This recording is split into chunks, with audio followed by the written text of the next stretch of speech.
Hey everybody, it's John Chihak of Anti-Hero Brand Press and AHB Kids, and it is Friday, the 27th of April. The reason I mention the date is because it's kind of significant for me for a number of reasons. Every Friday I have a little ritual that I do, and I'm going to do that in just a second for you.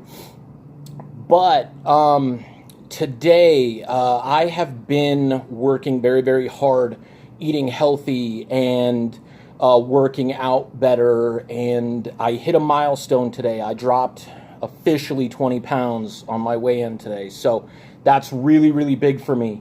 So I wanted to share that news with you, but the ritual that I do every Friday, and it's a little later than I normally do it, I am straight edge. That means no alcohol, no tobacco, no drugs, and this is a thought process and a structure that I've developed into my life. It was about a year ago, and just recently I hit 2 years of sobriety, and I've passed 1 year without any nicotine. I've never really used drugs. There are some people who have the thought process that you cannot be on medications if you're straight edge. Now, I have a 1% anxiety disorder with obsessive compulsive disorder. That means 1% out of every of all the people who are diagnosed with an anxiety disorder have obsessive compulsive disorder. The only anxiety disorders that are more uncommon or rarer than OCD are schizoaffective disorder and schizophrenia itself. So I take medications to control my obsessive compulsive disorder and my anxiety, which can sometimes manifest itself other than doing little rituals and just having thoughts that you can't get rid of. So it's been a learning process for me. I was about 12 years old when I was diagnosed with OCD. But on to the ritual. What I do some people might say you have to do it every Friday. I get to do this every Friday because I've done another week with no cigarettes, no alcohol, no drugs. I X my hands, and I'm gonna do it. Hopefully you can see it. This is something I do without fail every weekend, and I'll re-X them tomorrow because even with the medications, I still wash my hands a lot, which is part of my thing with obsessive compulsive disorder. So the Sharpie washes off pretty quick. The other thing I wanted to bring up, it's been a while since I did a review today, and it's in reverse, and I apologize. I am going to review Volume 1 of Coyotes from Image Comics. I read the description on the back, and I'm going to read it to you right now. Women are going missing in the city of lost girls, a border town in the desert. Officer Frank Coffey, I believe it's Coffee, might be Kofi, is trying to get to the bottom of this when he meets Red, a 13-year-old girl with a katana blade and a mission: murder the werewolves stalking the border and picking women off one by one. When it's discovered that the wolves are the men of these villages, both Red and Officer Coffee are thrown together in a thriller of mythic proportions with the lives of their friends and loved ones in the balance.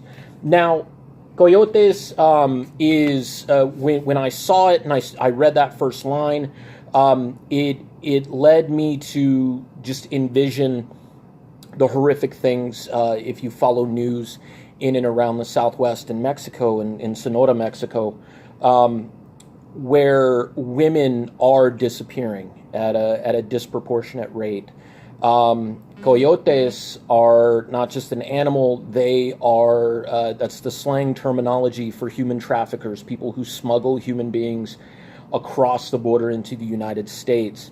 So this book takes folklore that is more from like Europe in terms of werewolves and things like that, and blends it with what's currently going on in the world today, specifically Sonora, Mexico, and the very, very southwestern United States. The series is written by Sean Lewis, and it is wonderfully and very differently, not typical of a comic book that you would think of by a major publisher by Image. The artwork is done by Caitlin Yarsky, and I hope I'm getting her name right. The story is extremely well thought out, extremely well plotted, extremely well paced. The characters, almost all female protagonists, except for Detective Coffee, who has just arrived on the scene. He's been transferred. You get a little bit of his backstory. You get Red's backstory, some of her friends and family's backstory as well. But these characters are so well fleshed out. They are amazing. There is a group of older women called the abuelas, which is Spanish for grandmas or grandmothers, and they are kick-ass. This is a story that I would say takes mythic folklore and blends it so well with current events in the Southwest, and then completely ramps it up with rampant, wanton violence.